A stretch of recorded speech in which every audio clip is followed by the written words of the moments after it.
So I want to state for the record that I am pro-Buffy. However, I want to look at the analytic reasons why the Buffy-Angel relationship could not work according to the show and the canon that Joss Whedon laid down. Doesn't mean we have to follow that canon, but this is the canon being offered. So I think it'd be interesting just to work through those reasons, and they're fairly weak. So I don't think Buffy and Angel would work, but I have my own reasons. But what does this show say? Well, they technically broke up in Lover's Walk, and there's the reason Spike gives, ironically. However, the show returns to that issue later in season 3. They give slightly different reasons, and although I do think it's well acted, and even the writing is somewhat strong, it doesn't really bear scrutiny if you think it through. What are the reasons that Angel gives, and Buffy eventually agrees that the relationship would not work out? Well, it's a little puzzling. So in the conversation, two reasons emerge. Namely that, one, Buffy might want children, and given the show canon about how vampires work, they're dead, right? They are not living beings, although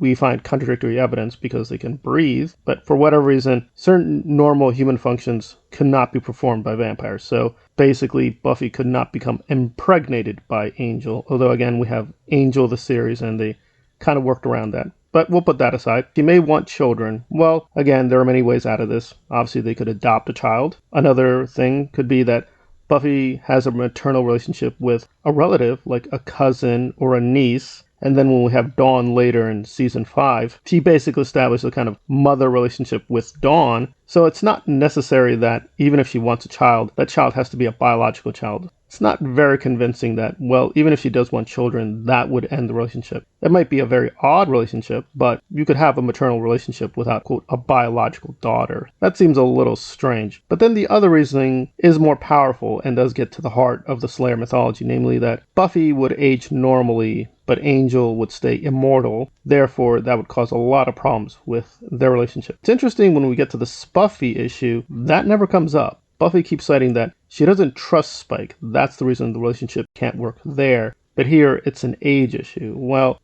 we literally have a magical solution. Either Giles and or Willow could basically try to perform something on Buffy and make her age very, very slowly. Now, there is one major caveat, which is that in the Buffyverse, magic never works directly. In other words, you can do a spell, but it usually backfires, or you pay an unintended consequence. They do limit magic in a few ways, namely that if you rely upon it, it may hurt you at the end of the day. There is that problem. However, that's usually when spells are done last minute or they don't prepare them carefully. And if it's Giles helping Willow, again, if that's the reason, right, to help her with Angel, they might not do it, but in principle they could do it. And again, this is in the context of season 3, so the only one who could probably do is Giles. But in the later seasons, technically Willow and Giles working together could solve that problem. But do I think that's a major problem at all? Well, no. I mean, for one thing, giving her healing powers, it's sort of implied she doesn't age normally anyway. Joss borrows a lot from the Marvel Comics, and so her healing powers seem to be a lot like Wolverine. And if you know Wolverine, he ages very, very slowly. So just given her biology,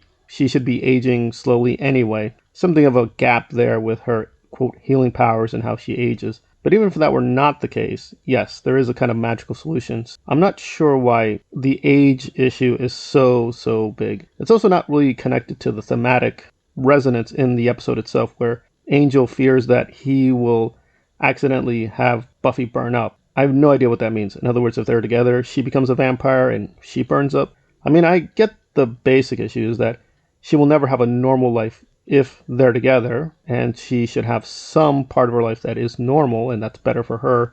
But it's not explained why normality is better. It's just presumed to be better. So it's kind of weak reasoning. I do think the age factor is more serious than, quote, the child factor, but that can be resolved carefully with magic. And we have seen this sort of done in Angel. So I'm not sure why that's given as a reason that the relationship could not work.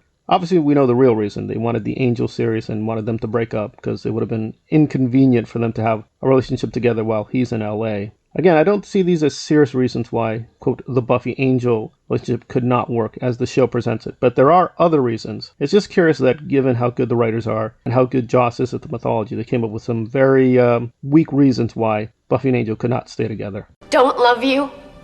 I'm sorry, you know what? I didn't know that I got a choice in that.